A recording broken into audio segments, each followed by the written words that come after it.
This is going to be a recording of the preparation for Sean VanWinkle for the Instructor I class. As you can see that I have one pre-connect set up as a flat load, and I have one pre-connect set up as a triple layer load. This is going to be 2615. We're going to be conducting this class at University City House 1. Thank you very much. This is going to be the classroom setting for the training for Instructor I for Sean VanWinkle.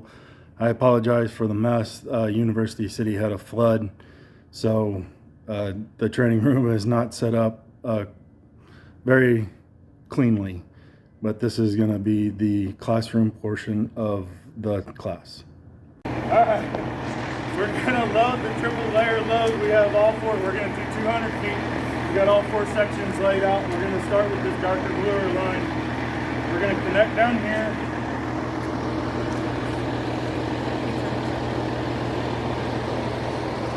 Hey Neil, turn the truck off. Timmy, mind your own business.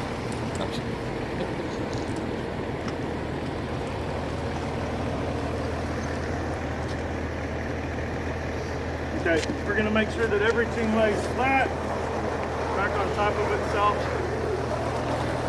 We're going to go approximately 17 feet from the first connection. So, right about here. I'm going to have Sam come here real quick. Sam's going to step on this bend right here and keep that. We connect the, oops, I grabbed it wrong.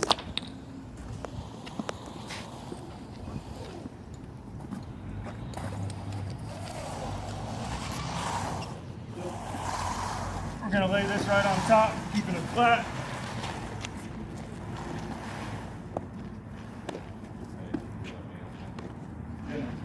We're going to have to go backwards, man. We're going to have Neil hold right there.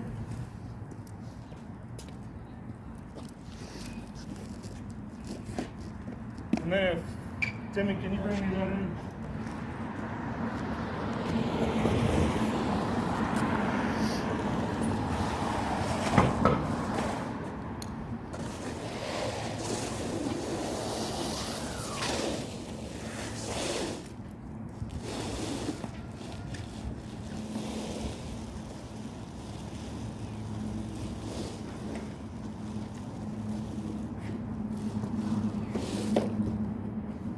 We're just going to keep them flat on top of each other with no bends or twists.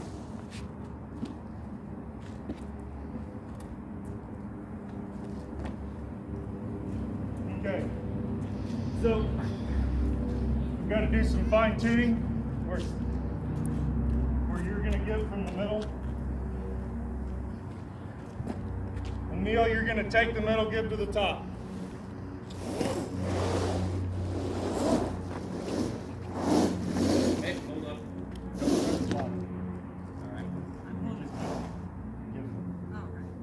Letting him take it. Okay. Coming towards him. Oh, I got you. Keep going, Neil. Keep going. Okay. Hey, pull the top. There you go. Okay, she's going to pull a little bit of the middle. Pull a little bit. Take the top. Okay, perfect. Alright, now what we do is we make sure that they stay right on top of each other, and we're going to load it on the truck. So if somebody can grab the other side and hold the bends, I'll go up.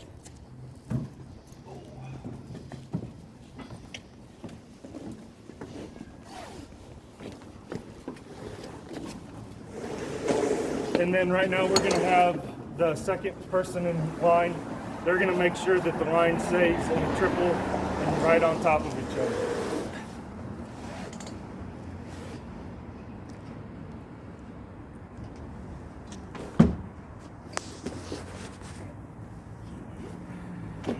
You need to hold.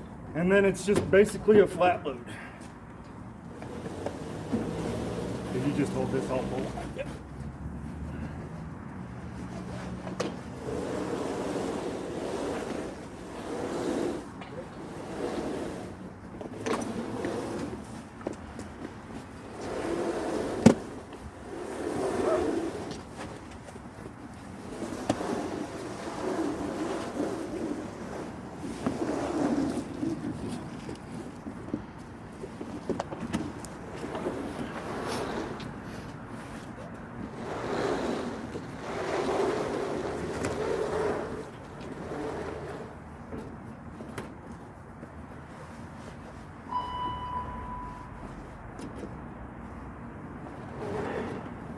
Never mind. That's pro.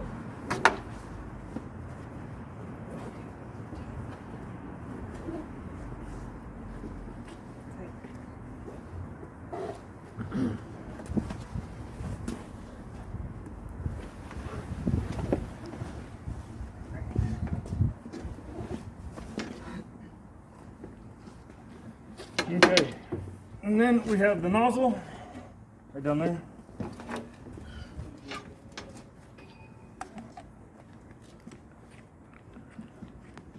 What are you doing, Sean? Doing video. Are you on video right now? Yeah.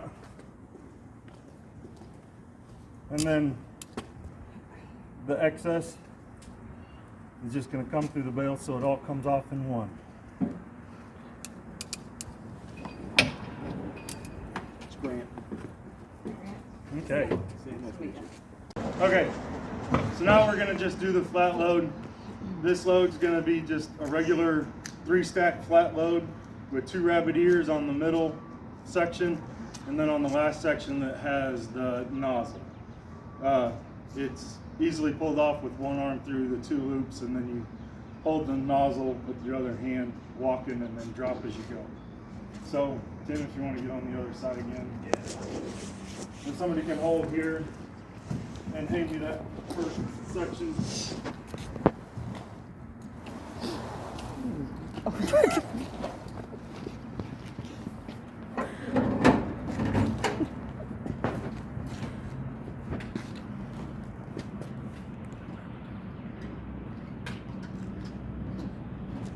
And then Sam, if you'll come up here and I'll feed it. If you can just hold the 3 straight up. Well, I'm just doing one section at a time. Yep. Yep. So we're just going to start here on the back edge. And then it's just a regular old flat load. If you'll hold that right there. It's right on top of it, Doctor. There you go. Right on top.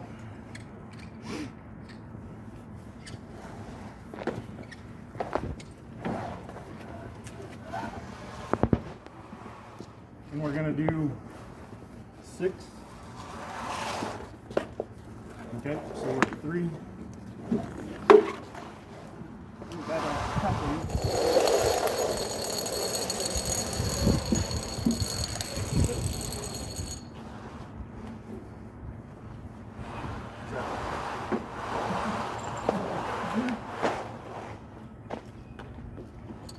How many's that? Let's see, this then will be number 5. 5? Yeah. Okay.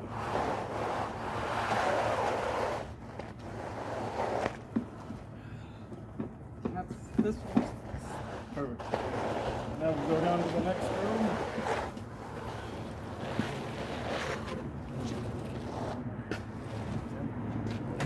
Yep, just like that.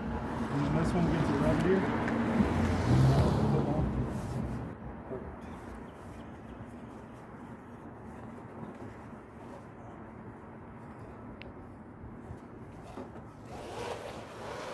Perfect. Right back to shape. So where do you bend it back on top of with the cover? That's a Dutchman.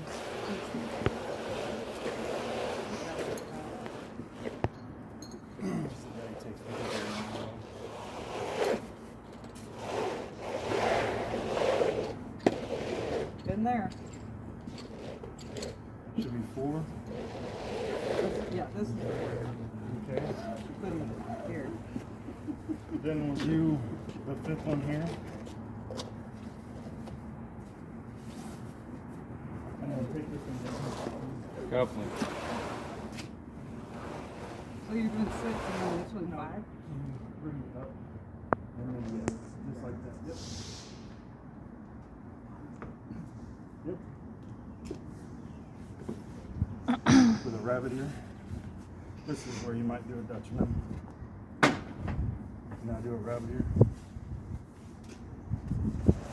Okay.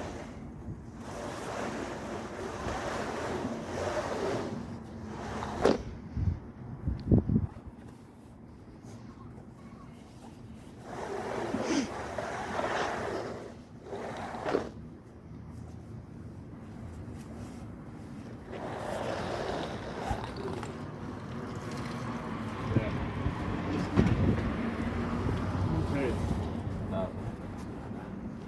And then the nozzle is right down where your feet. See? We'll attach the nozzle, and this will be the flat lid. There you go.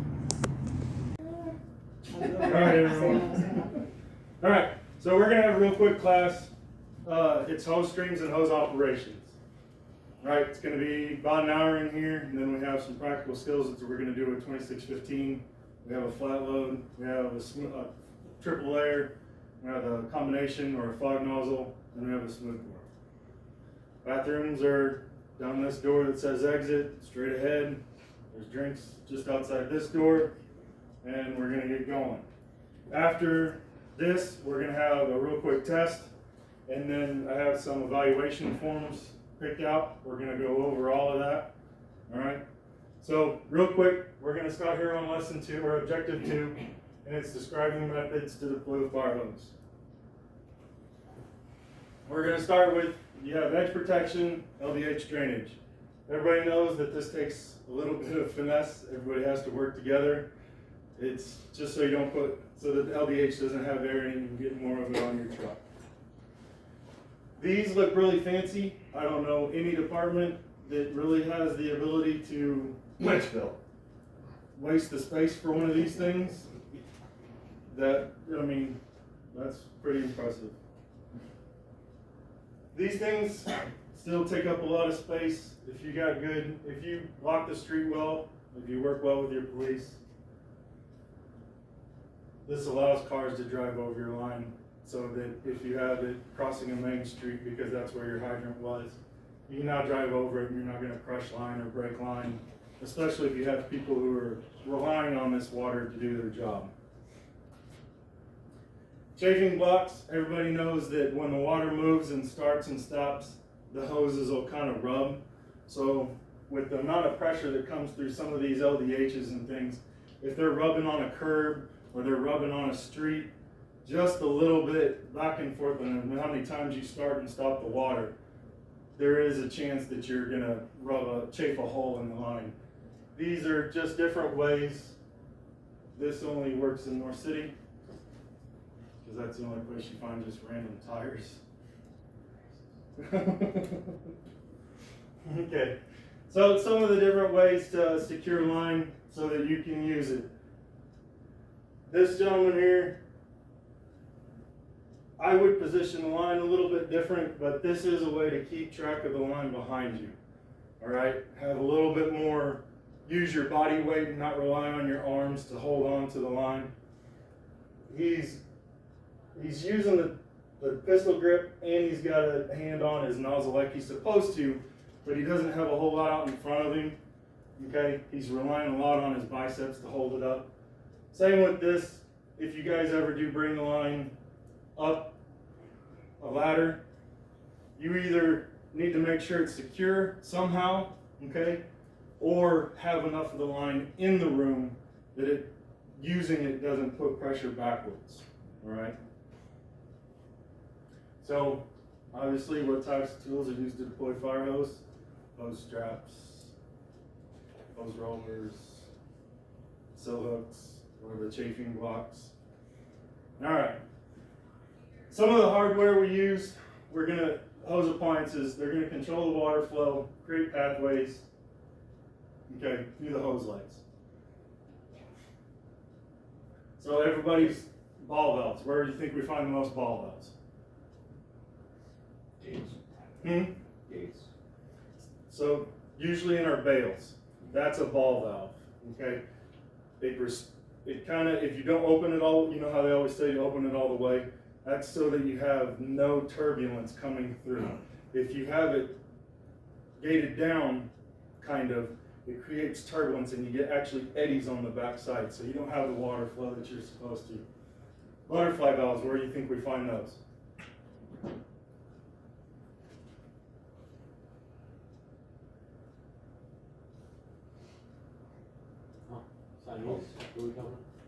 So what kind of valve is it that do we hook our LDH into the truck? It's usually a butterfly valve. It's a manual crank. It has pressure on one side, relief on the other. And you can usually get it tight against a seal.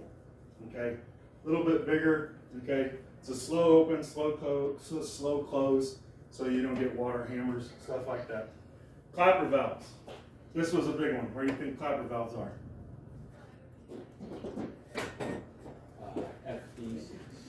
Very good. If you have two FDC connections, usually there's a clapper valve in there, and when water comes in one side, it claps it shut on the other side so that another truck can come in and there's not pressure on the cap. And now they can hook up. It'll go, if they're at the same amount of pressure, it'll go middle and it'll go straight through.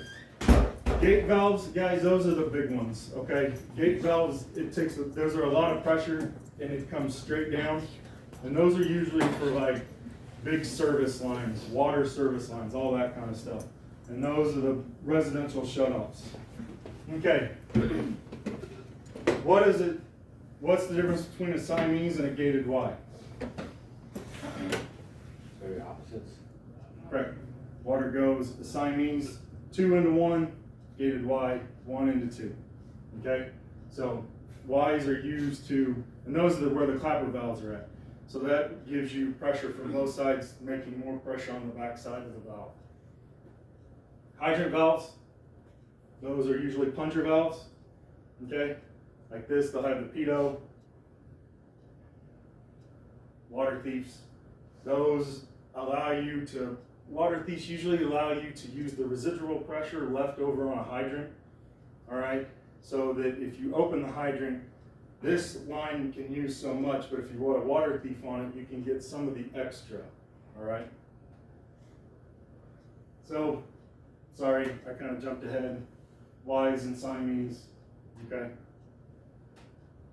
Oop. Let me go back one.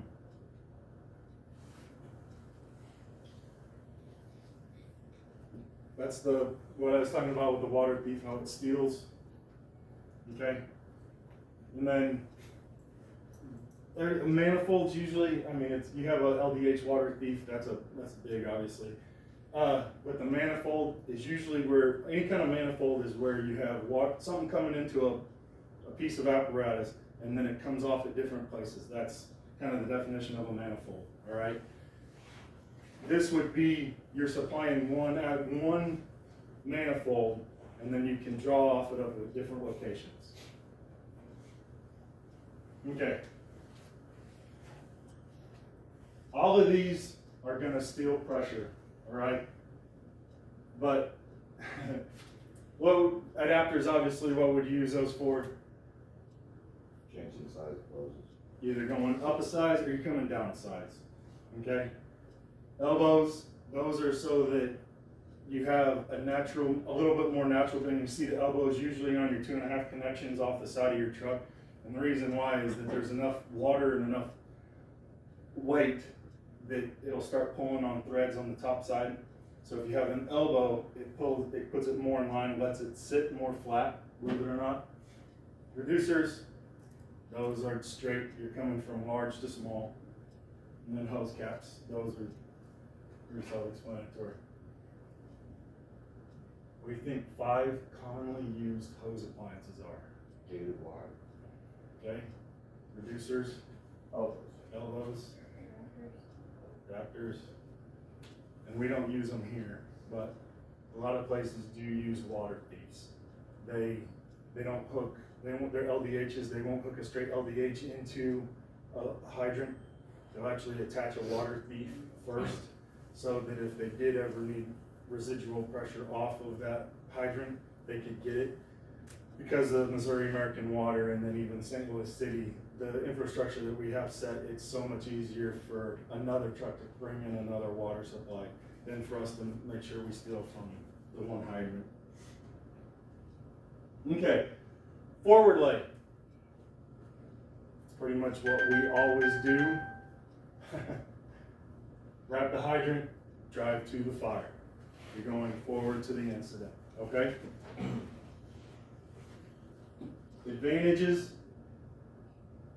it's with the amount of apparatus that we can have show up, even here in St. Louis County, with the apparatus that we can have show up, it's not super beneficial unless the hydrant is right there, okay? If you're 200-300 feet, there is a little bit of loss that you can use, but it's so that all the tools and all the things that you need at the truck are there at the instant, and you're not walking out on the block to go get something that might be something extra, whether pipe bowls or ladders or whatever. The pump operator can obviously see what's going on, okay? He can realize if lines go down, things stop, whatever, okay? Yeah, right. Communication for the driver and the firefighter at the hydrant is essential. Some of you have been on fires where the radio said charge the line, the guy at the hydrant thought that meant charge this line, but it actually meant charge the pre-connect, and then you get a bed full of line, water line. Okay? Other parts, you wrap the hydrant, anchor the hose, signal the driver to drive off. Okay? And then sometimes you need to make sure that whoever put the hose up last actually made sure that the LDH connection's connected and they're not driving down the road and they only dropped one section when they should have been dropping five. Okay. This is kind of the hydrant or the water thief LDH. It adds pressure to the system. Okay? We work on pressure here, but we don't have to worry about a whole lot of volume. We don't, that's not really our problem with the waters that we have set up. More diagrams for trying to get water going everywhere. Okay, reverse leg. This is where you drop all your fire hose and hope everything that you needed at the fire and drive to the hydrant. This is a little bit more set up. If it would be better for us in our city that if there was a truck here, you would reverse leg to this so that you could pump to this guy if you're more than a couple sections away. And just there's honestly that much friction loss. And if there's any kind of grade to this, you're fighting head pressure up or down.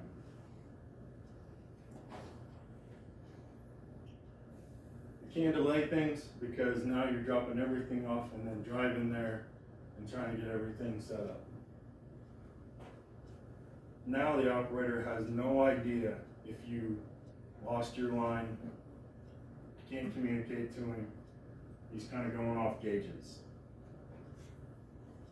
Okay. You start, then this is kind of what we do. We start with the initial tank water, and then we have water brought to us. The second lays the supply line to the discharge outlets. Okay? Connect and start on. This is how we would do if we ever did a lead-off fire and we grabbed our 2.5, and we would do it more just because there was no way to get the truck to the incident, or it was in a parking garage way on the backside that we couldn't get to.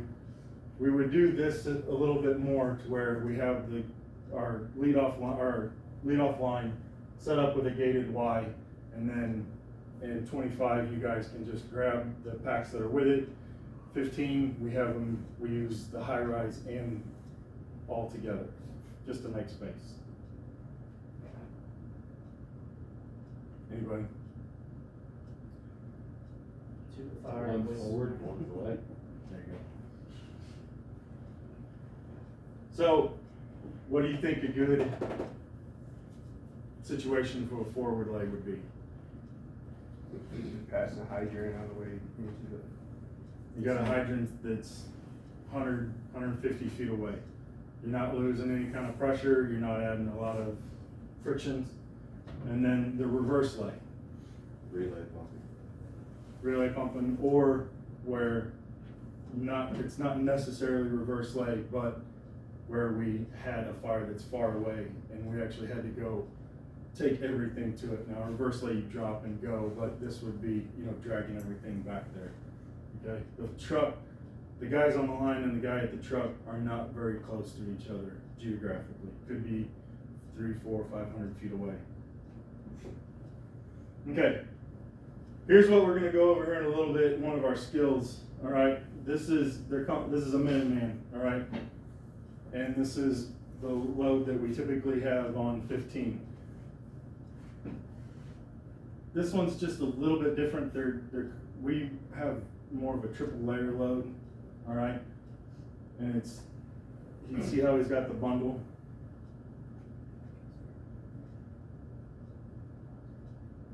Flat load, or accordion or horseshoe.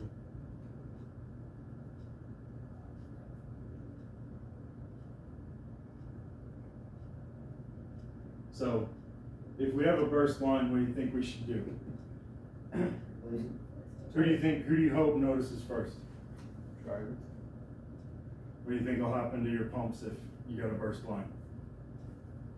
Gauges will go all. The truck's gonna rev way up because it's gonna try and maintain that pressure because we're usually in a pressure mode, right? Okay.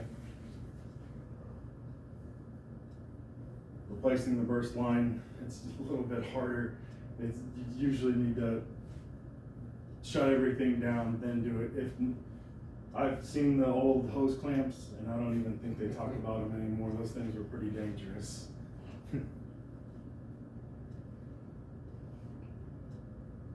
So you got Minuteman, flat load, accordion, all those other kind of things. But we usually use, I think they're calling it typically the triple layer load. I've heard it called Minuteman and triple layer load, I'm sorry.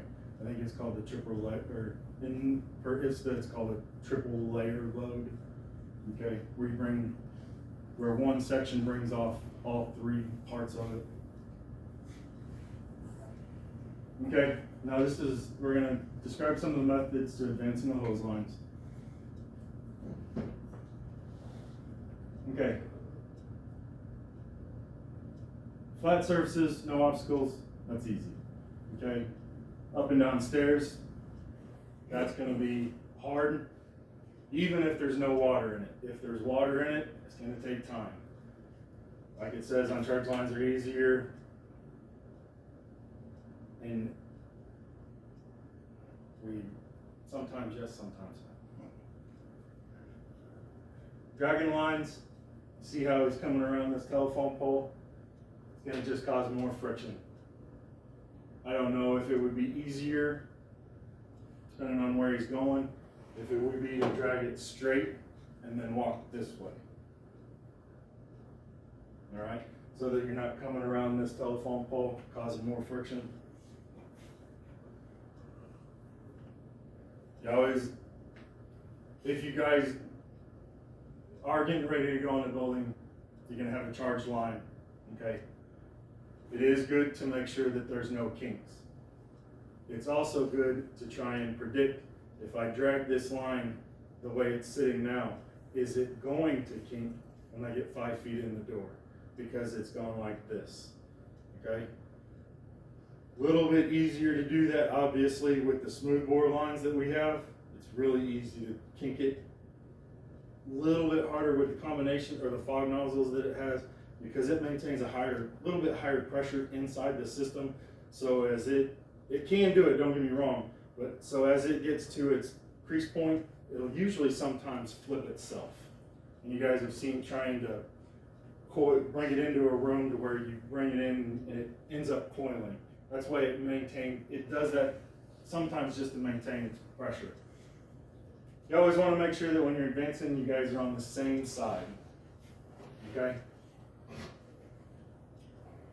Check. Make sure there's no air in it. And this is one of the skills, okay? Make sure there's no air. You've got a charged line. You've let the air out. And now, everybody, on using our nozzles, what way adjusts, if I want a wide stream or I want a straight stream, what kind of nozzles do we have? Right on the straight. They're right turn. So as you go right, that makes it straighter. So if there's ever a point when you're trying to use this line in the house that you can't see, you know that if I go this way, I'm making it tighter. If I go this way, I'm making it wider. All right? Check the heat check the door for heat, Tim. Control. This is basic fire one stuff, guys. So you're gonna keep the door closed until you're sure that you're ready to go in. Okay. Control the openings. And then obviously check for self-closing doors. Because if it starts to close and it grabs your coupling, now you better either hope somebody else is coming in that moves it, or somebody's going back to go fix it because it's stuck. It ain't going anywhere. Even sometimes on sills, door sills. Use a tip, check the door. Okay. So this one is obviously easier said than done. There's a lot of stuff. That hose is not going to lay nice in this picture, ever.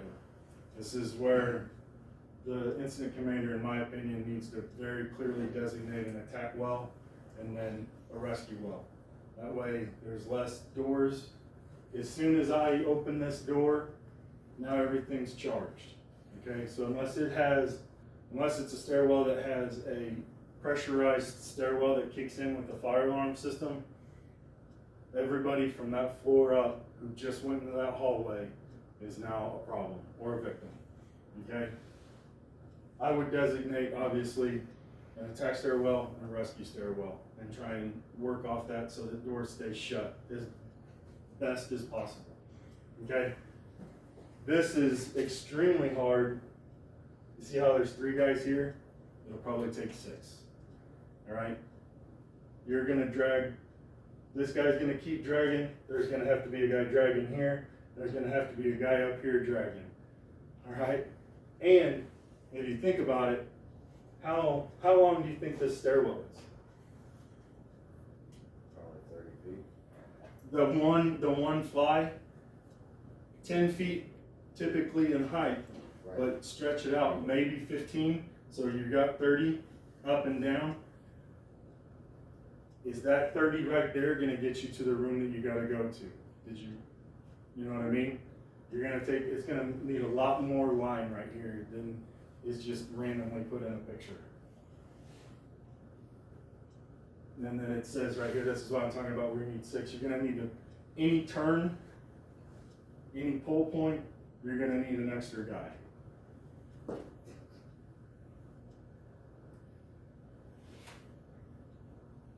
Obviously, it's easier if there's no water in it. It's a lot lighter, moves a little bit easier.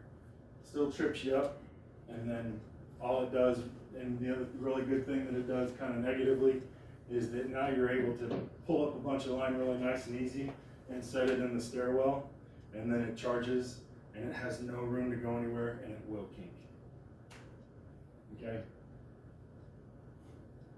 Can anybody tell me, real quick, what a class 1, besides you, Fred, can anybody tell me what a class 1 standpipe connection is?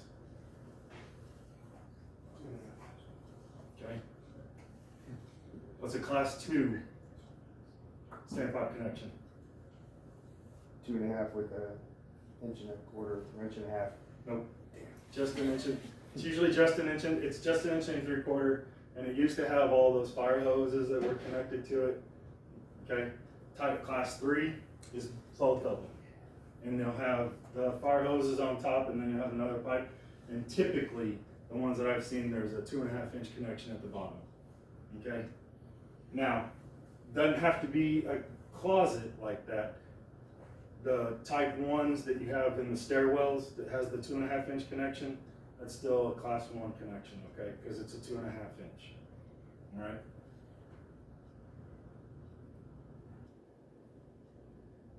Charge lines are recommended. Okay. Downstairs, that's obviously pretty bit easier because you have a little bit of gravity working with you. It's easier to walk down this way. Okay. You still have pinch points. You still have the door that you have to watch because that door is, unless you prop it open, it's not going to stay open. The only good thing is that most doors out of stairwells, which way do they open? Into the hallway. So you're not going to have the door closing with a line trying to pinch it and draw it closer or tighter. It's going to open up as you go. Now, if you can get them caught in the frames, it's those little notches, they seem to grab everything just when you don't want them to. High-rise packs. What's in our high-rise pack? Anybody? Feet, 2.5 on being wide with 100 feet of inch and 3/4. Correct. And we have two 100-foot lines. One of them should be a fog nozzle, one of them should be a smooth bore. Okay? Perfect. Other things that you can bring up, okay, if we didn't have standpipe connections and you needed the high-rise pack and we were going to go through windows, we had to do those things, you know, sill hooks, you know, the chafing corners and stuff like that. I recommend everybody learn what a chimney hitch is. Okay. This has gotten guys in trouble. There's some of these systems have pressure reducers in them. Okay, and it's because of the way the standpipe is constructed. Okay, you can't handle some of the large pressures that we need to maintain water to go. Okay, just pay attention.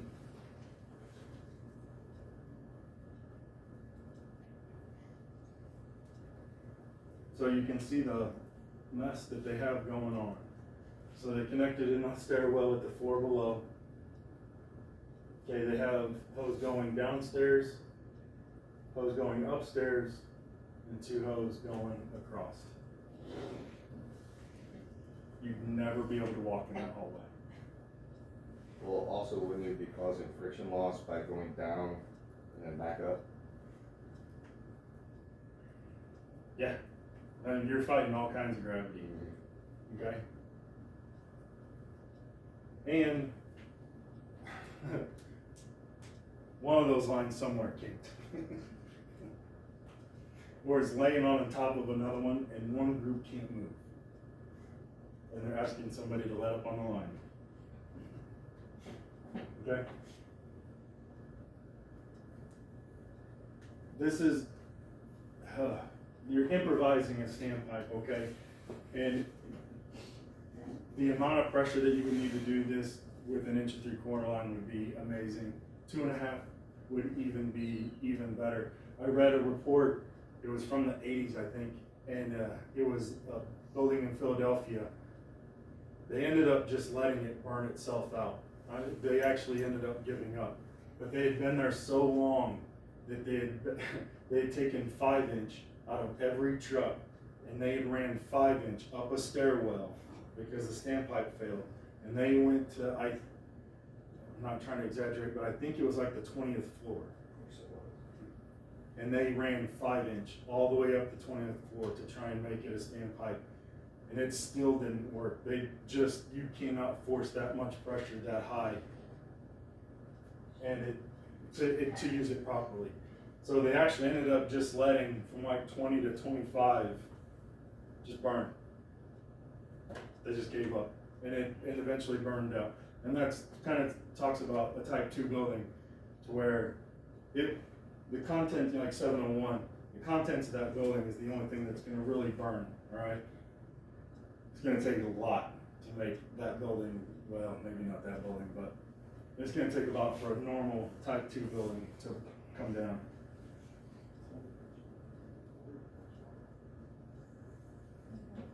You think there'll be a delay? Holy hell, will there be a delay? Not, it depends. Here's the question.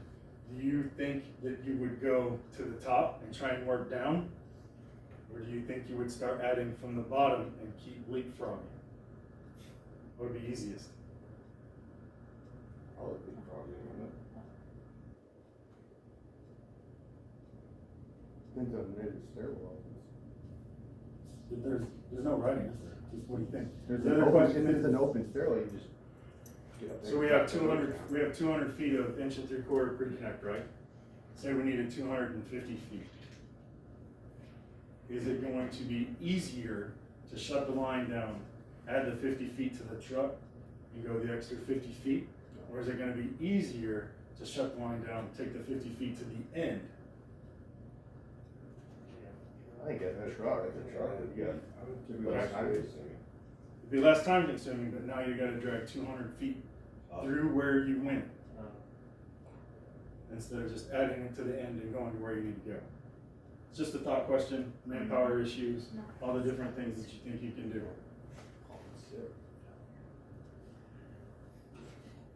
Obviously, you're going up a ladder, much safer if it's not charged.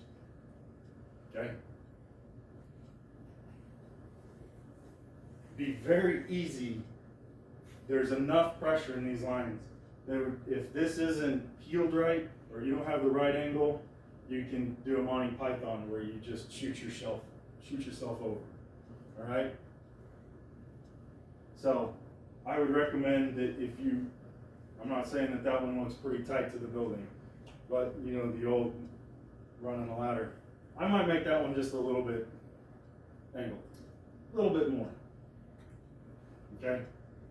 Because there's all the pressure, all the weight of that line goes straight down, and none of it is behind it to hold it from going backwards.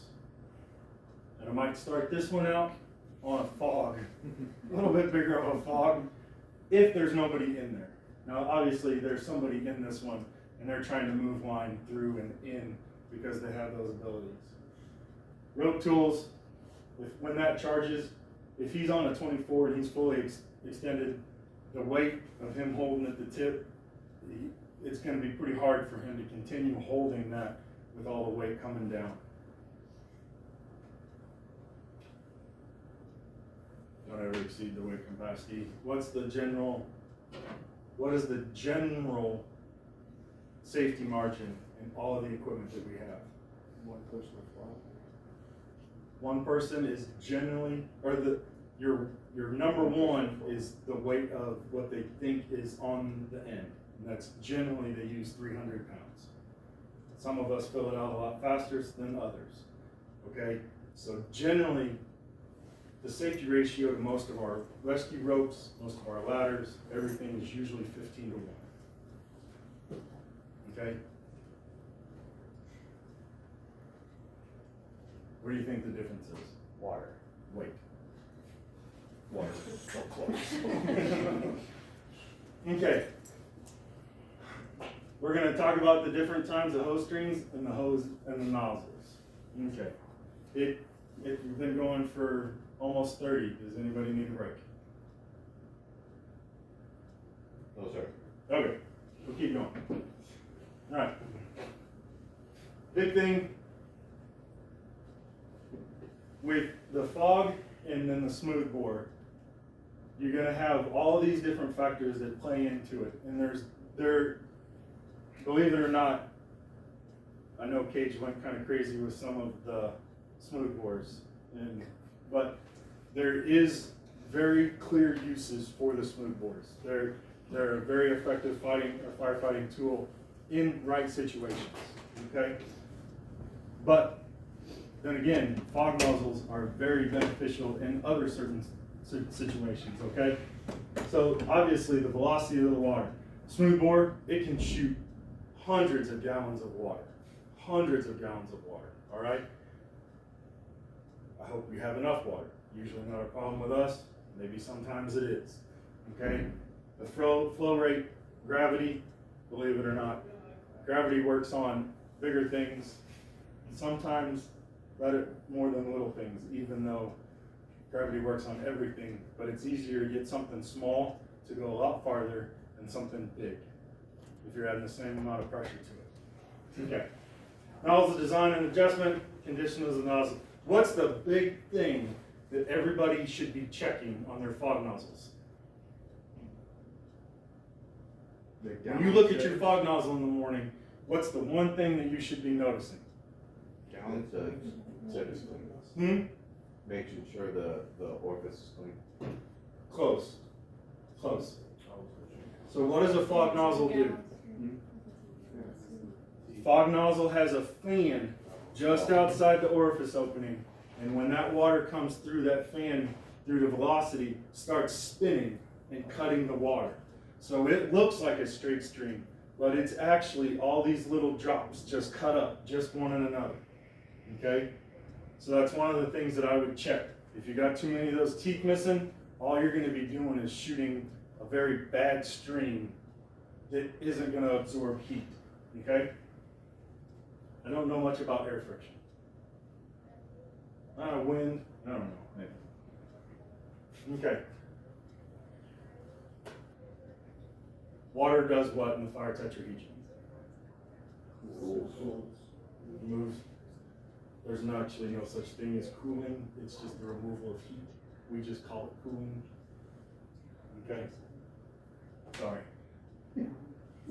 Foam. What does foam do? Makes water wetter. Do you remember that phrase?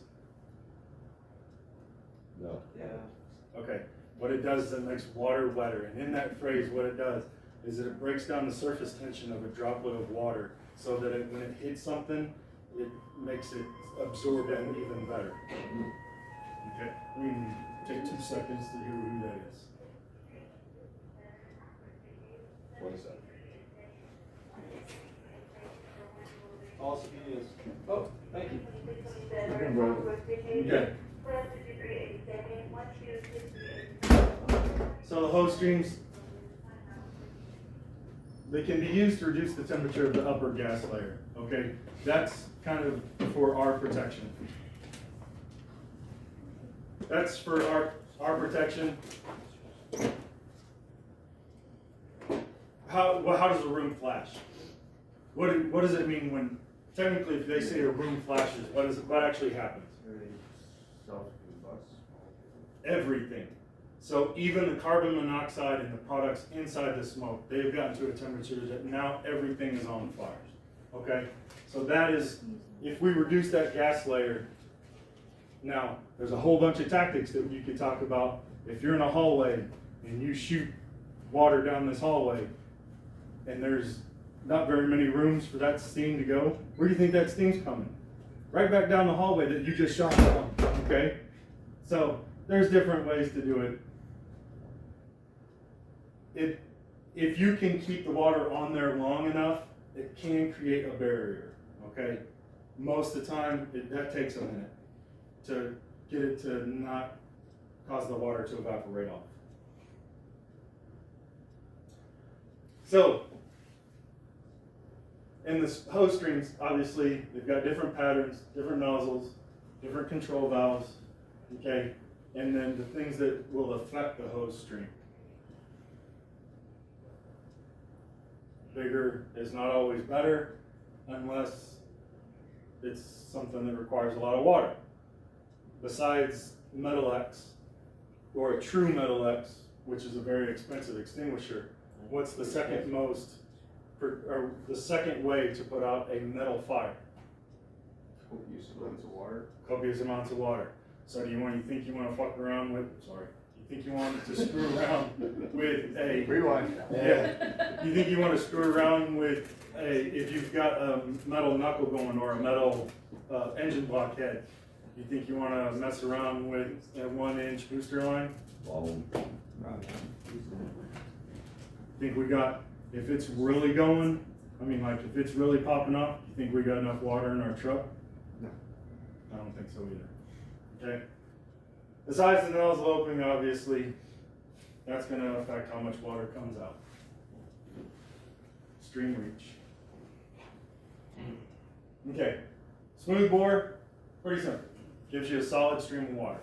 It is a solid stream. It's just like a sickle. Okay?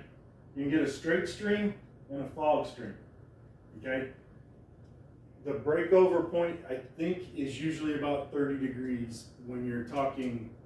It's the water coming out of there is kind of the same, except as you go from fog, you incorporate more of that fan, so it makes more water droplets even. Okay? So what's the difference between a straight stream and a solid stream? Straight stream. It's got that fan has broken it up into those droplets. And 30 degrees is usually your breakover point between what you're considering a straight stream and a fog stream, okay?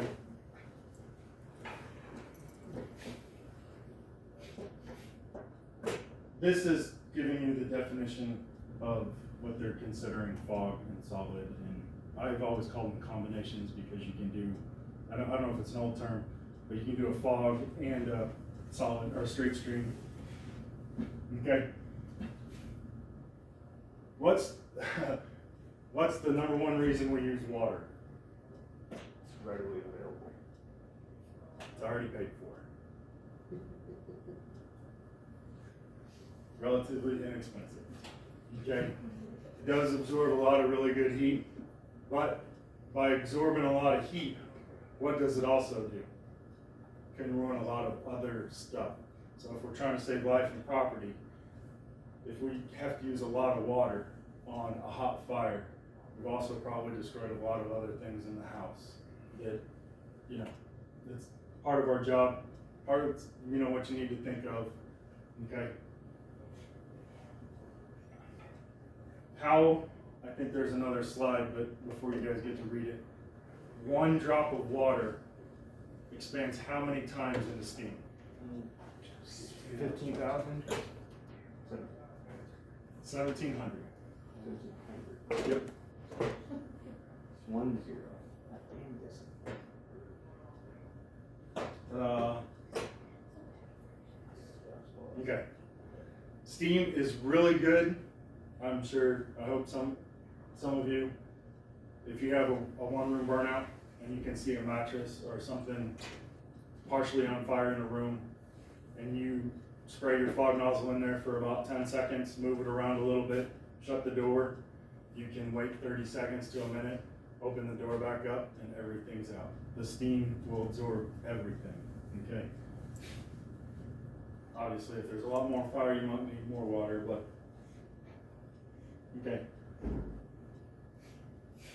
This is a no-brainer, okay? Obviously, with the way that some of the trucks, the way that manning has been done in a lot of municipalities is that everybody's kind of asked to do everything, okay? Everybody thinks they're a hero if they got the line. Okay, there's a lot of other things to get done, all right? Good ventilation. My rule of thumb has always kind of been that if there's no person that needs rescued or there's no victims or nothing like that, every truck that arrives after the second truck is basically there to keep the first 2 trucks alive. Your whole job is to make their job easier and keep them alive. Okay? The first truck is going to do water, they're going to put wet stuff on the red stuff. The second truck is going to try and do overhaul. Okay? They're going to try and open up so that the fire doesn't get bigger. That's the reseal part where you try and confine it to where it is. Okay? Ventilation, all the other stuff, that's to make sure that they can stay in there and keep doing that job easier and don't die. Okay? So why is water an effective extinguish agent? heat absorption. Very good. Not that close. Okay. So these are the different, you control the water flow, shape, create, reach. Those are the different things that can be done that you, with the smooth bores, the fogs, and the broken streams, these are the things that you're looking to accomplish. So one of these, if you're trying to accomplish reach, what do you think you're going to use? Smooth bore. Right. You want a lot of water a long way away because I can't get over there for some reason. If you're in a 100 square foot room and you've got a mattress on fire, do you need a lot of water and a lot of reach? Nope. You need to absorb a lot of heat, right? Different kinds. Okay. We've got some of these. This is a little bit older. Okay. Those are, you don't see too many stainless steels anymore. Those are kind of heavy. And then this is one of the ones that would use if you were trying to use it by yourself and you had it wrap around on top of itself, and then you were holding it, just shooting it in a window, trying to surround and drown. They operate at low pressures. And so we've had the issue here. If you're flowing the water, there's so much water moving through it at once, and it allows so much water to go through. It may be pressurized, kind of, because there's a lot of pressure behind it, but the actual pressure on the line is very minimal because there's nothing sticking it out on the sides. There's not a lot of leftover pressure to push it out that end. It's just all flowing through. So you can just collapse it back down on itself, even though it's at 120 psi. Okay?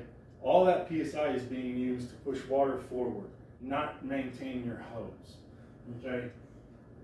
Obviously, it's going to allow it to kink. Okay? Allow charts. More charts. Okay. Straight stream, narrow angle fog, and then wide angle fog. Okay? Been in situations to where guys were hiding under a fog stream, just trying to keep fire off of them. They just kind of laid on the floor, made it as wide as they could, and hoped that they stayed under a curtain. Okay? The narrow angle fog, that's what we're going to typically use the most in fires. Unless some of the people that I worked for, they would get really, really mad if they were standing behind you at a door and you fogged the room and you didn't shoot the windows out first, and all the steam came right back at the person standing behind you. So it was usually just a straight stream. This one may absorb a lot more heat because you get a lot more water droplets, but you don't want to burn anybody. Okay. Obviously, the adjustable patterns, there are a lot of different applications. Okay, you can use it for foam. Okay, allowing you to roll on things. Not so much the rain down or the banking, that might be a little bit different type of application. But if you're trying to roll it on or a hydrocarbon or something like that.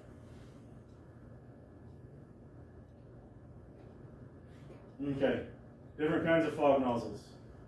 Yay. That one's kind of small. So some of the other things is that are any of the ones that we have gallon adjustable? Yeah. We have one that's gallon adjustable. Is that a bumper? No. It's out front next to the washing. You can adjust the gallonage. Okay. So, in a fog, any kind of, here's another thing, and also with the smooth board, believe it or not, but not if you're flowing water because you'll probably end up kinking it.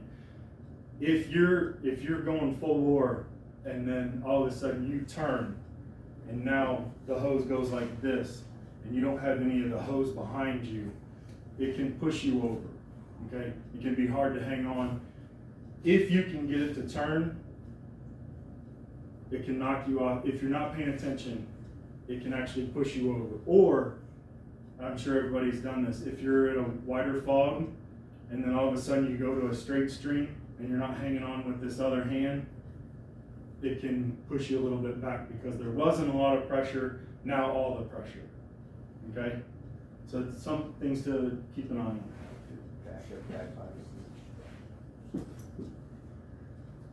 I've never had any real experience with an automatic fog nozzle. And what I think they're talking about is just like the fog nozzles that we have now. So you don't adjust the gallonage, it just works with the gallonage that it's given. It doesn't have any changes that you have to know how much you're getting to make sure that the pattern's correct. Okay, so it's flow rates, so that's what I think that this is talking about. It's not actually adjusting on what's happening.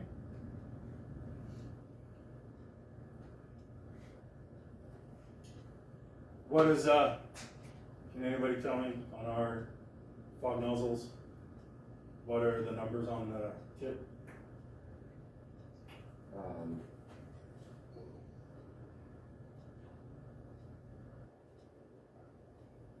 don't remember on the inches what it was doing. So,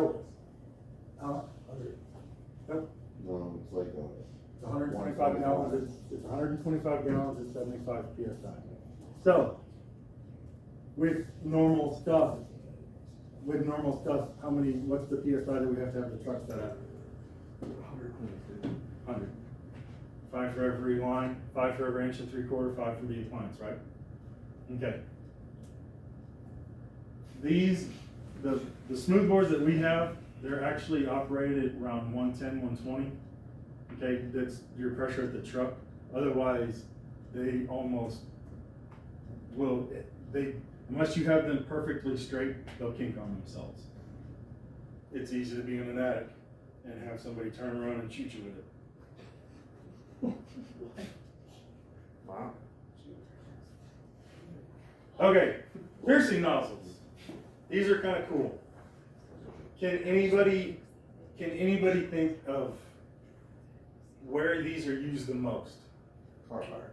Nope. It's industrial. Hay bales. Close. Hay. Farm. Nope. They're usually on the front of the crash rescue trucks. Oh. Because what those crash rescue trucks are really kind of cool is they'll have a tick or an infrared in their front dash, and if there's ever a fire in like a cargo plane or anything like that, they can see what area is the hottest, and they'll actually drive up with this arm and pierce it in the side of the plane and shoot just in their correct location. The piercing nozzles that I've ever seen, I've seen it used kind of once. They're not a lot of people have them on the trucks anymore, but it was a trash truck fire, but we actually just had somebody pierce a hole through the side of the truck with a pickhead axe and then shot the nozzle in. A piercing nozzle would have worked because now you can get deeper into the seat maybe and not just spray the outside of it, but they do have a place. They just take up a lot of space. They're 2 men, one guy holds it and one guy smacks it. Cellar nozzles, these were older things. You got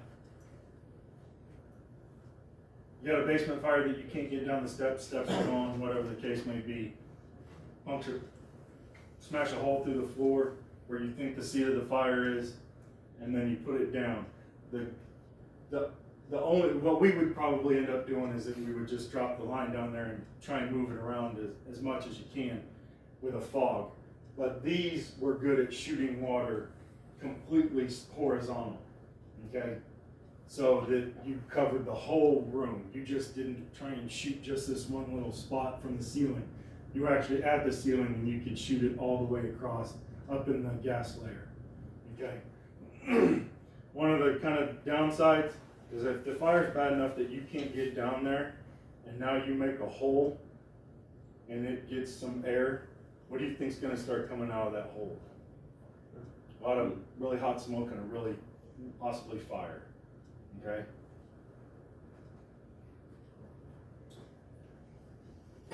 Obviously you need to inspect your stuff because everybody's gonna start inspecting the fans on the water nozzles, right? Because they know that's a thing now.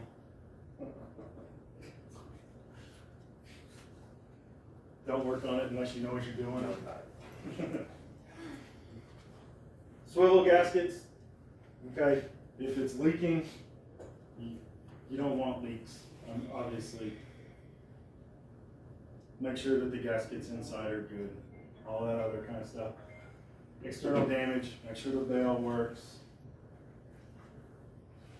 If you guys like the pistol grip, make sure that the pistol grip is still there, okay? What is one of the main reasons that the bail goes backwards? So you can shut it off if you're holding it here, you can at the top. Where do most people hold it? Under their arm, right? So that if you lose both hands of it and it goes through your arms, it'll shut it off. Very close. Made of. Should clean them. Do you see anybody cleaning their nozzles? Get the tar off of them, smoke off of them. Yeah. Making sure the bails are, nice and movable. That the ball valve hasn't had anything come through the line, scrape up the ball valve. Yeah. Okay.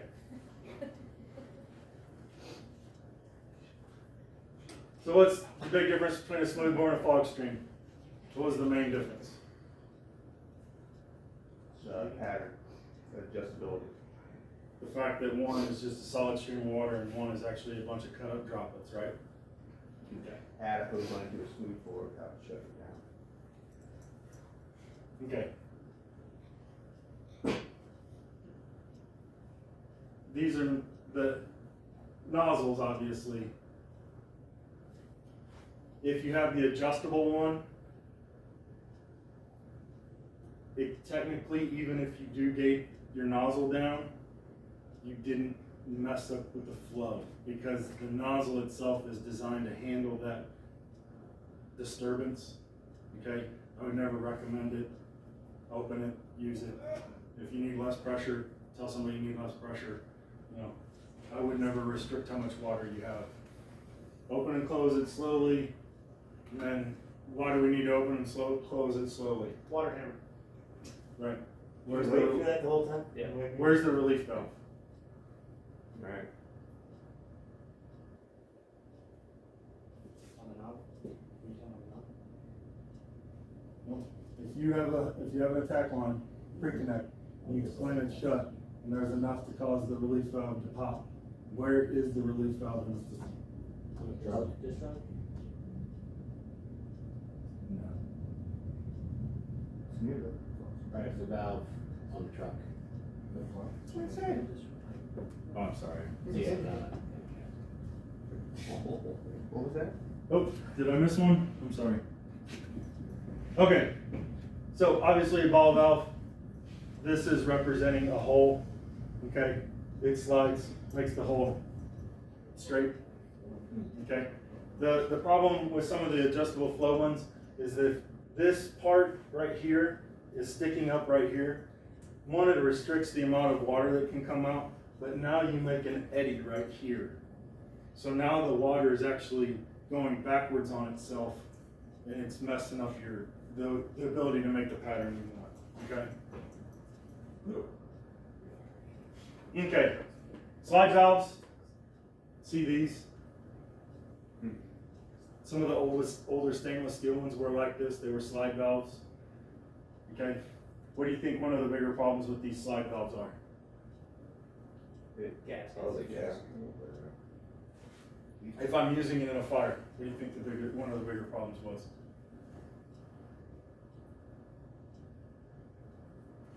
So I'm asking the water to come across this thing, right? Oh. I'm not making a hole. So now it would be harder to flush if there's smaller openings. So if I could, maybe something I could get out of a flush on a ball valve might get stuck in this thing. It's not quite as big as an opening, okay? See how it's showing it being cut up? Yep.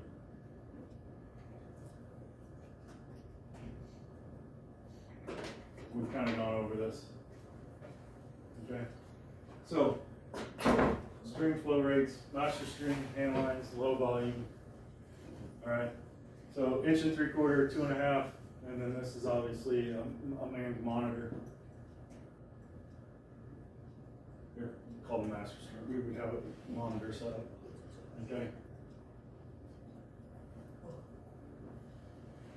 This is where the flow rate, kind of asking you to look at the map end of it. If you don't have the flow rate right, the more water you get, the more pressure it makes inside the system, so it doesn't work right, to where it's only designed to get so much water out. Does that make a little bit of sense? Like, there's ways that even at an 1 3/4 line, you can add so much pressure to that water, to that system, that it's hard for water to get out, because it actually makes eddies along the walls, and it pushes against itself, so you actually get less water at more pressure. Okay?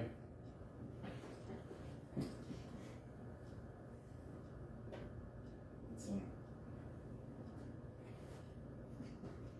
of fun. Flow stream requirements. What's missing in this thing? Oh, no, it's not. They call it something else. Sorry. They call it agent. Water. To have a hose stream, you gotta have water. Fixed orifice can reach. And then the other thing is that they have enough pressure in them. If you have a mulch fire, solid smooth bores are a good thing, because you can actually move product around. Okay, get deeper into like a smoldering fire or an organics type fire. Okay, it's just saves guys from having to rake it up or rake it out and spread it out.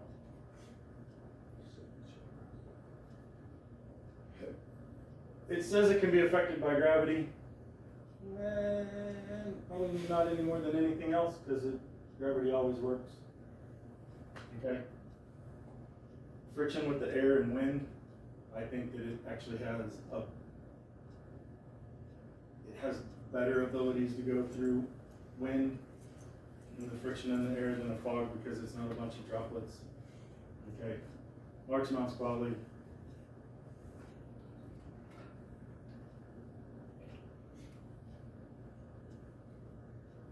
Do you use solid strings on energized equipment?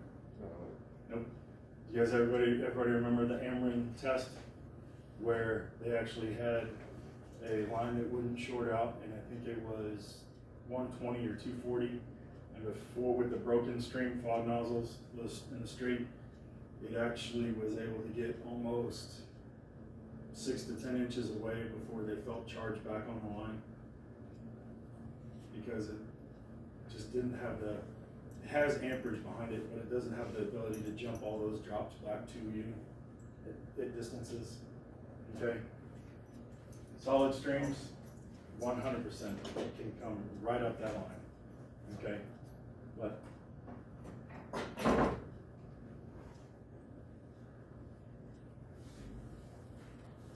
we've done all this.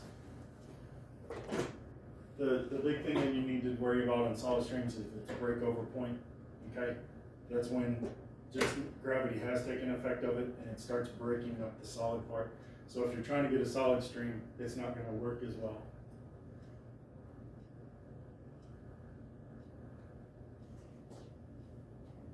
Fog stream, fine spray, water absorption, steam performance. We've kind of talked about a lot of this. Okay.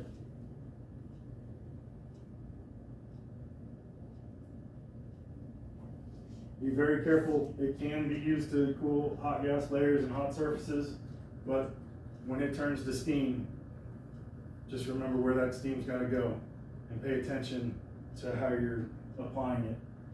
Okay. Obviously shorter reach, but sometimes you don't need the reach, and sometimes you would be more beneficial to take care of somebody's stuff instead of just dousing their whole house. Okay. This is the part that's going to knock you off balance. Okay. There's a lot of force behind it because there's still a lot of pressure left in the system, and it's a lot of it's being pushed out. Okay.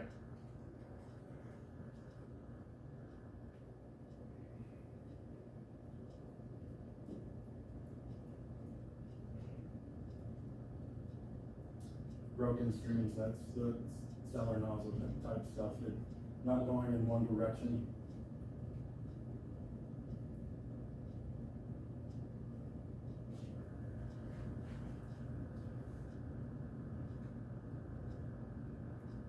Okay. I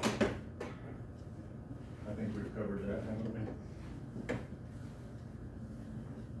we? Okay. We're almost done, guys.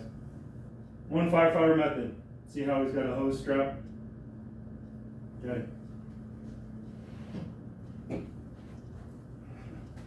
So here's the one firefighter method and when you would use it. Two firefighters, this is most of our time. What do you think that second firefighter's main job is usually? Pumping hose up wherever you gotta go, right? It's still a one firefighter method. The other guy's just trying to let up on the line so you can get to where you gotta go. Okay. Obviously, do not. Why is this? There's two reasons why this is a no-brainer. Okay. The first one being is that if there's heat coming out of a window and somebody's in there, and you put a fog stream in the nozzle, where do you think the heat went? Right back on the people that were in there. And where you have the chance of hitting somebody with water, right? Okay.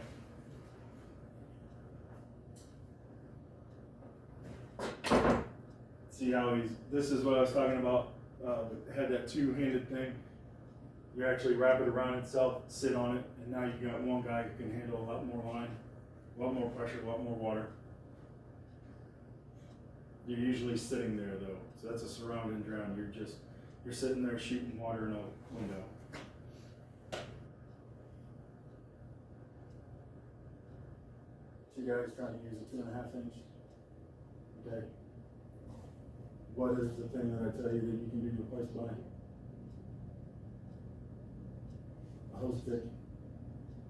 Most of the time, there's a third man option, okay, to where this guy has the line, and then there's a hose stick that has a chain.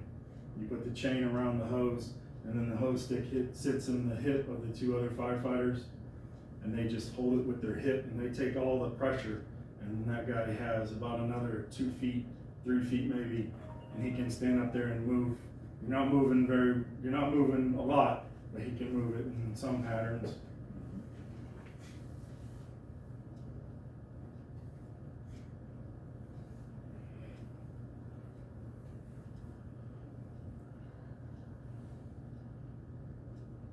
Everybody's seen this one before. Inline pressure gauges. I have. So this is what we were talking about, the friction loss, 5 for every 1 3/4. And you can actually add so much pressure that you actually defeat the purpose of the line. You're causing so much pressure back on itself that it just doesn't go anywhere.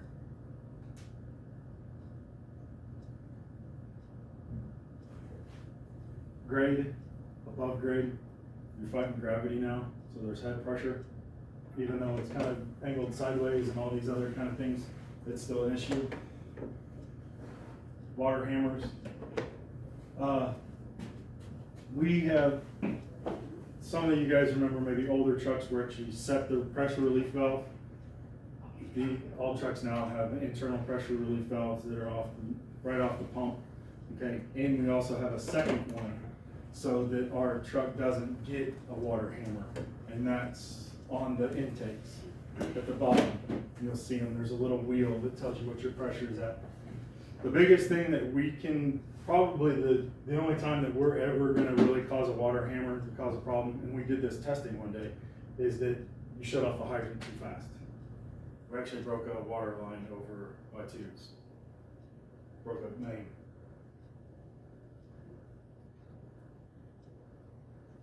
Master streams, obviously usually deployed when hand lines aren't gonna be enough. Surround and drown. High rises. Monitor, unmanned monitor. Has anybody ever set up the two big loops of 2.5s into an unmanned monitor? There's not a lot of movement. You'll have the chains that come out of the front and they grab the loops and it holds itself. Master streams, can anybody tell me how many gallons per minute 15th aerial puts out?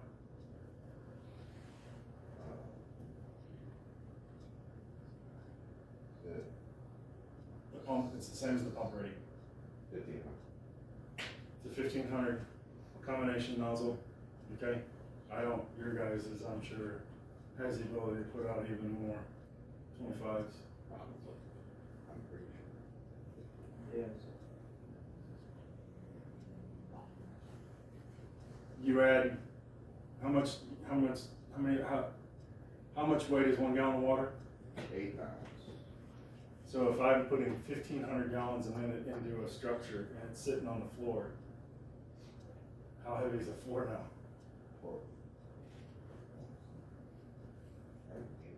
Ask that question again? 8 times what? So if I'm putting 1,500 gallons a minute into a building and it's just sitting on the floor, 12 how much? 500. A minute. I mean, we can knock buildings down. We can cause buildings to go boom.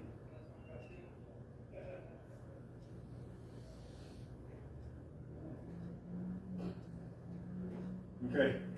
All right. So that is it with the presentation part of this. Best class I've ever had.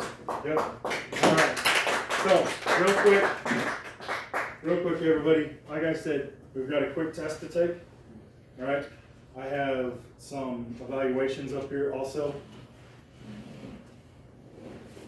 If everybody, you can come sit up here if you want, Alexis.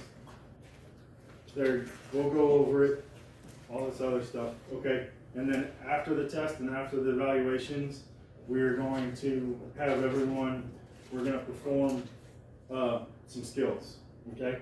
And I will go over the skills just as soon as we get done with the test and then the evaluation. Well, actually it'd probably be best if we did the evaluation after the skills, but we'll see. Okay. So you want to sit up here? Does everybody have pens? And there's even a construction. Look at it. You know what? My wife I like that it's heavy and it's like solid, but like the, you know, You guys want to sit up here? You want to? Yeah. Sit up here, take the test. Yeah. Yes, sir.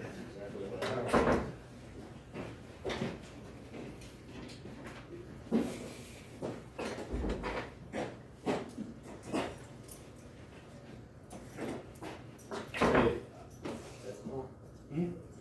Yeah, it's, I want to sit over here and take the test. Come here, Jeff, you gotta take the test. You want me to take a test? Yeah. Everything you learned, bro.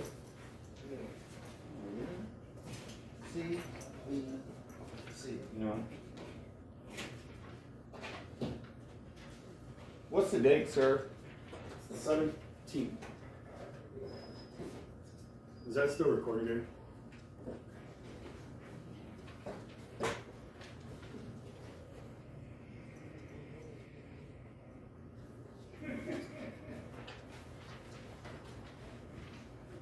I gotta read the directions.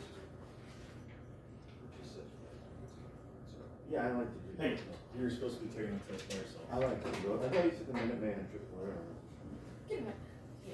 You have a pen, sir? Yeah.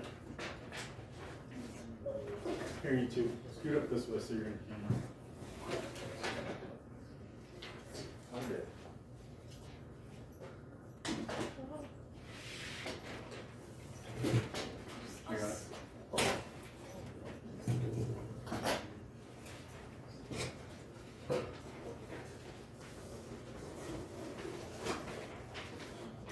And when everybody's done, we'll go over the test.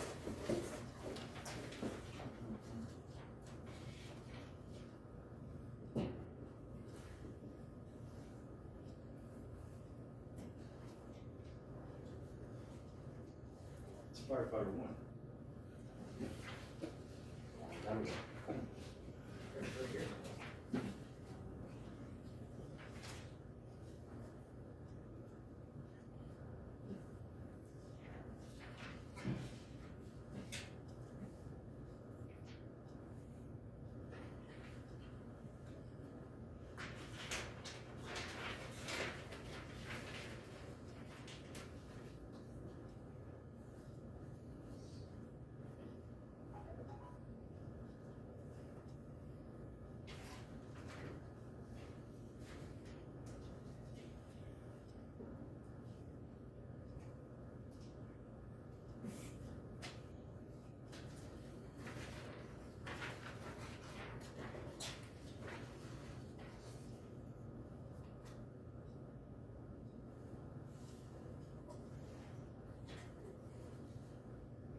You ready?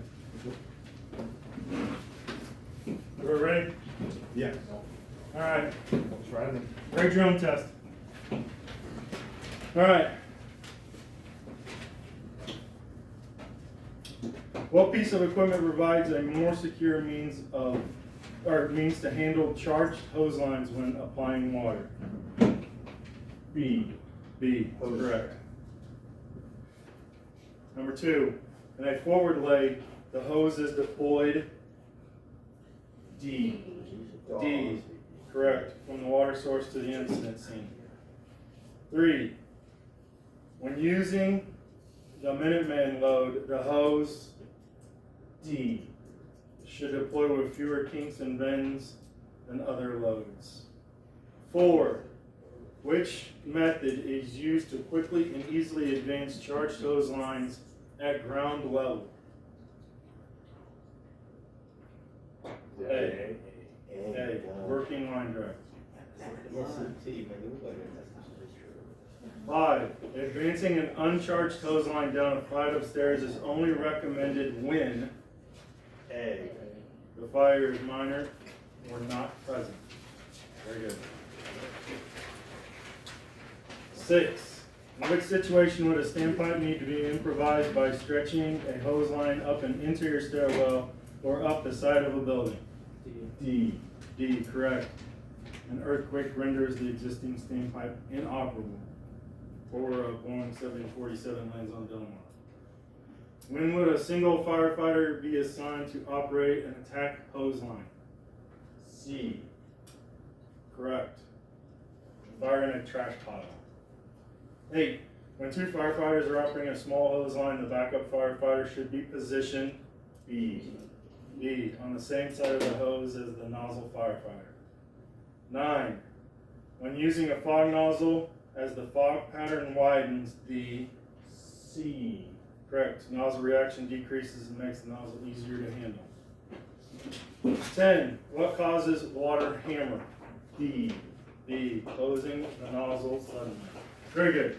If everybody could write their scores at the top, and then hand them to me real quick, or hand them forward. I'll go over the skill sheet. We only have 2 skills that we need to perform.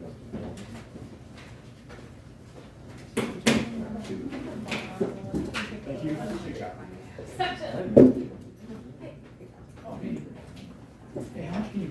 Okay.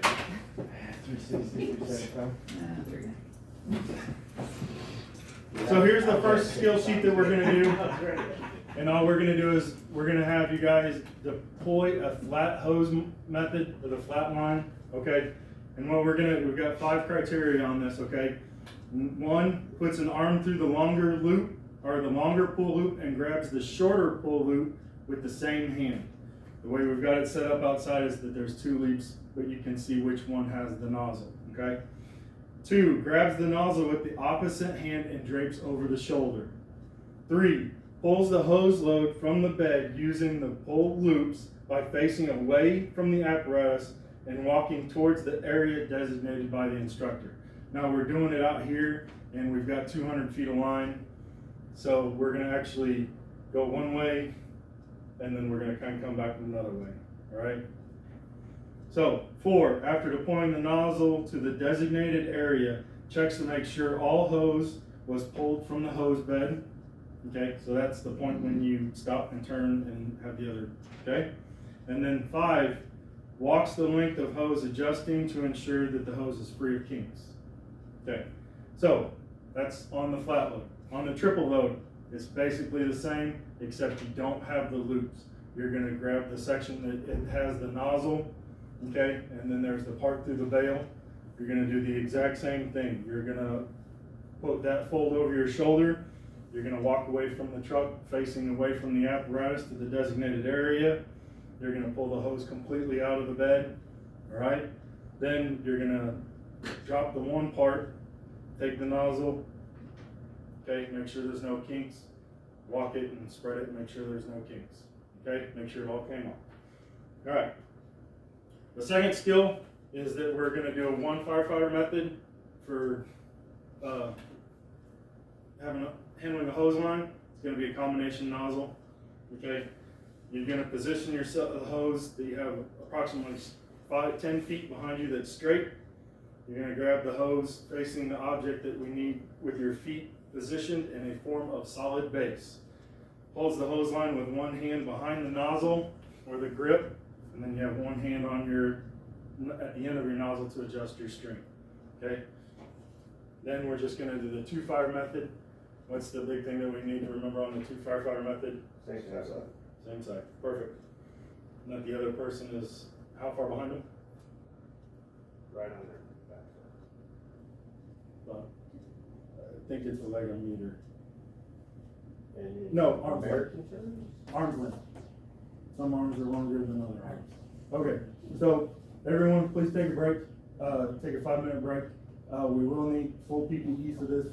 Jeff, if you don't mind running the truck. We don't have to run water for the deployment, just for the water. I'm trying. Okay. And then we'll continue our recording outside. Thank you.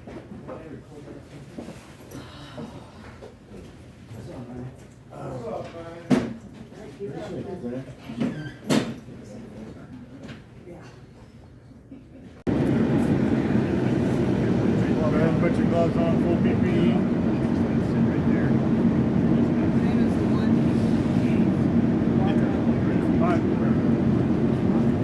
Alright, so you're going to grab and hold the nozzle with one hand, and you're going to grab the grip, okay? With the opposite. Be able to shut it off and on. Perfect. Okay? You're going to make sure that you're positioned on the same side as the line as her. And both firefighters are going to be prepared to absorb the reaction. Just like I said, some people start on flush, that way you know that there's nothing in your line and you're good. You always want to make sure that all the air has been expelled out of the line. String set to the string that you want to enter a house or a building or whatever you're going to utilize the line for. Okay? You're going to use the fog nozzle. You're going to go and adjust as you need to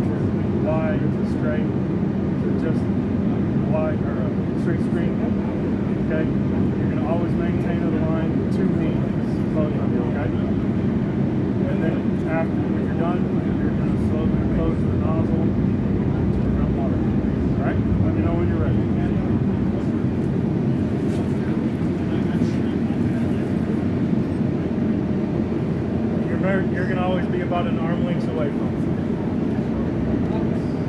Okay? Got it.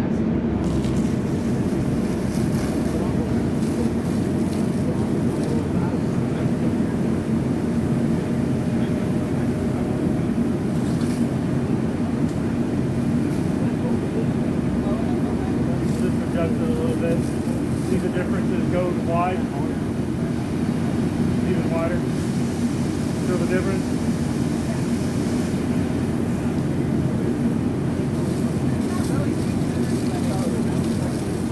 Okay. Perfect. Alright. Okay, so right now we're going to do the triple layer method. Alright? We're going to do it first thing. Okay, the first thing, you're going to place the nozzle and fold of the first tier over your shoulder. You're going to pull the hose facing away from the apparatus by walking forward. You're going to pull the hose completely out of the hose bed.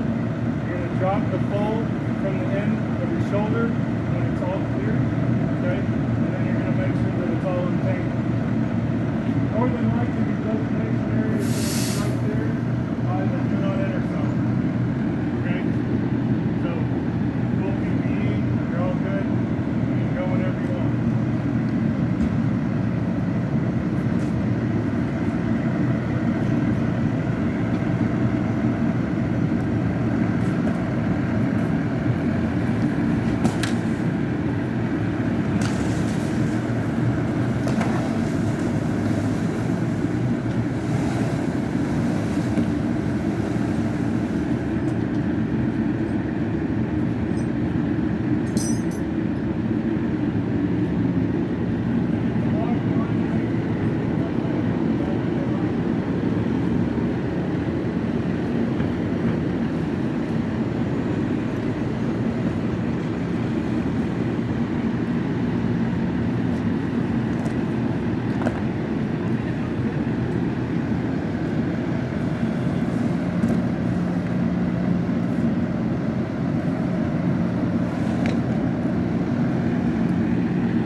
Very good. Alright, let's just move all this out of the way and then we'll do the flat load.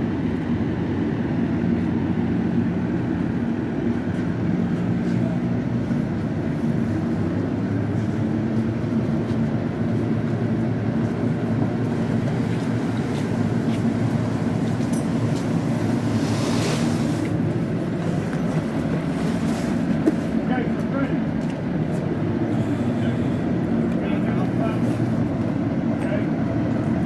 So here's the thing that, so you're gonna, is you see where the nozzle's at now.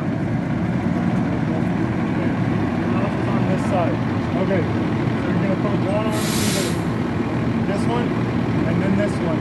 Then you're gonna grab the nozzle, okay? You're gonna walk it until it comes off, but you're gonna have to do it in a Z, because your first mark is just past the hydrant, then back to the truck, then in between the building and the generator.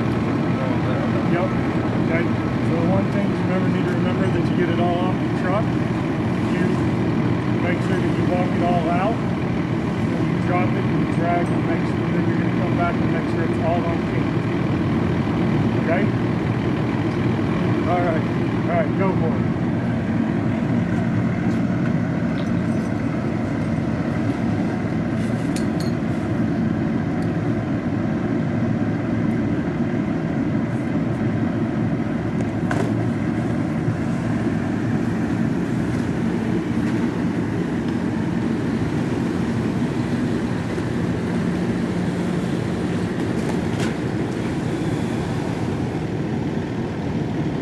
Drop your first bundle,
adjust it, make sure that it's good, because it's a right turn, right?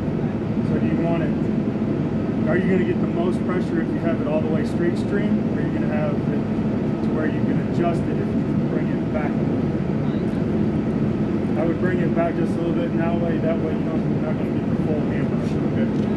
So you're going to be prepared, you're going to be prepared to absorb the reaction, okay? You're going to use the fog nozzle, just you can go through straight, fog, wide, okay? You're going to always maintain control. One of the other things that has been taught is that you always start it on flush.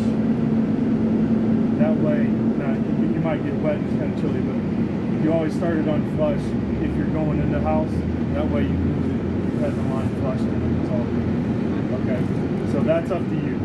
But you've seen a flush, it's going to come out really wide. Okay, and then you're going to close the valve and make sure that you close it slowly to prevent a water change. Okay? Yep. You let me know when you're ready and I'll tell him to charge the line. All right, Jeff.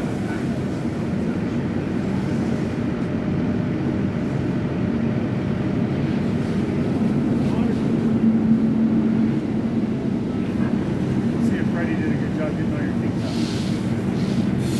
Okay.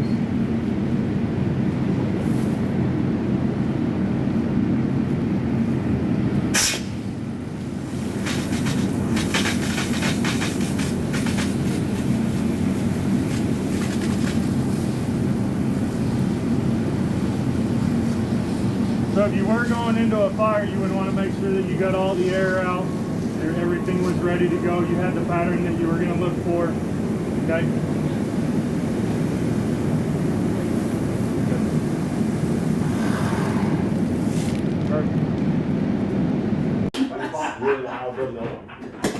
All right, everybody. So everybody did a good job on their skills. Thank you. Right now, I have an evaluation form for the class. Just a little brief thing. Like I said, everybody, just one of the bigger things that I can take away from some of this is that, forgive my analogy, but is that I would really check your equipment. It's the little things. It's the little things. If you always keep track of the little things, you never get to the big things. The big things never come into play because you cut all the little stuff before it was a problem. Okay, just like checking the fans on your nozzle. Doesn't sound like a big deal until it's a big deal. You know what I mean? So, anyway, here's the evaluation. It's anonymous. Huh? Yeah. Are you going to look up where the pressure reducer is for a water hammer on the truck? I didn't miss that question, so. It's VanWinkle. V-A-N, no space, capital W-I-N-K-L.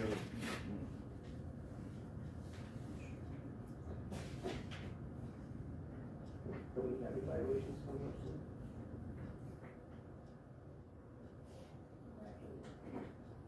We do, actually,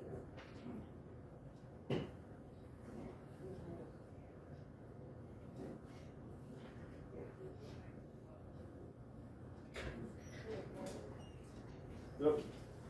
Sorry.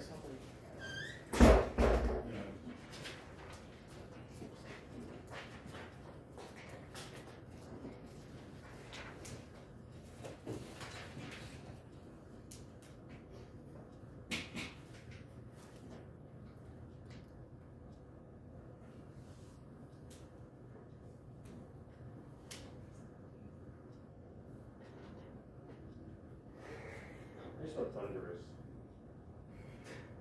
S-H-A-W-N.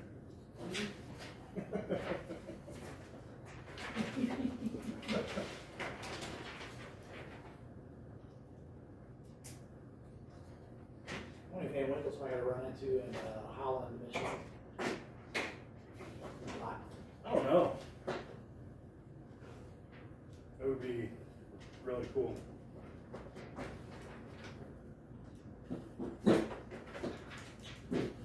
And whenever you're done, you guys are free to go.